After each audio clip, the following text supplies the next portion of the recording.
काटे, कैलासवासी प्रकाश धर्माजी देसले, कैलासवासी रामराव सीताराम भामरे, मराठा समाजाचे फरडे कणखर नेते, महाराष्ट्र राज्याचे उपमुख्यमंत्री अजित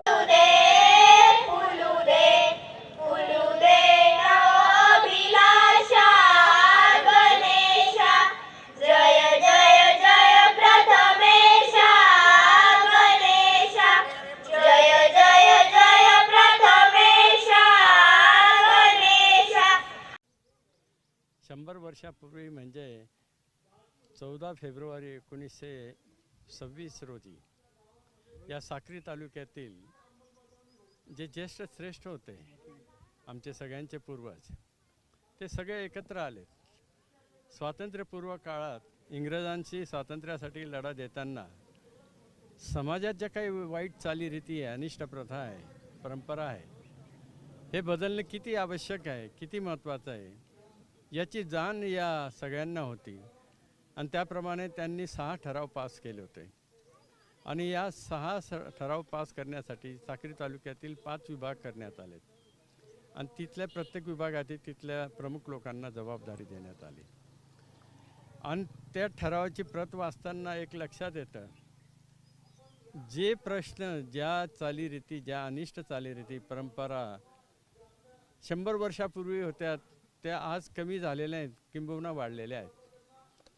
आणि हे ठराव पास करत असताना लग्नातील अनिष्ट प्रथा, जेणेकरून त्याच्या माध्यमातून वर पक्षाला असो किंवा वधू पक्षाला असो प्रचंड खर्चाला सामोरं जावं लागतं आणि त्याच्या माध्यमातून त्यांना भविष्यात अनेक अडचणी निर्माण होतात.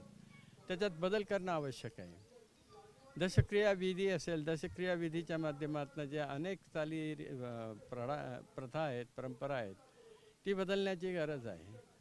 त्याचप्रमाणे हुंडा पद्धती असेल, त्याच्यावर त्यांनी ठराव केलेले होते.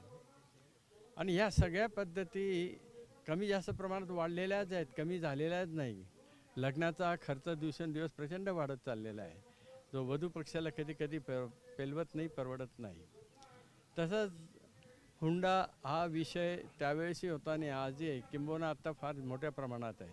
आता पूर्वी मुलांसाठी हुंडा घेतला जायचा, आता मुलींसाठी दिला जातो आहे. तर ह्या सगळ्या पद्धती, दारू पिण्याचं व्यसन असो, हा आपला समाज खास करून तरुण पिढी व्यसनाच्या आहारी जात आहे. तर त्याच्यातनं समाजाने एकत्र येऊन मार्ग काढणं आवश्यक आहे.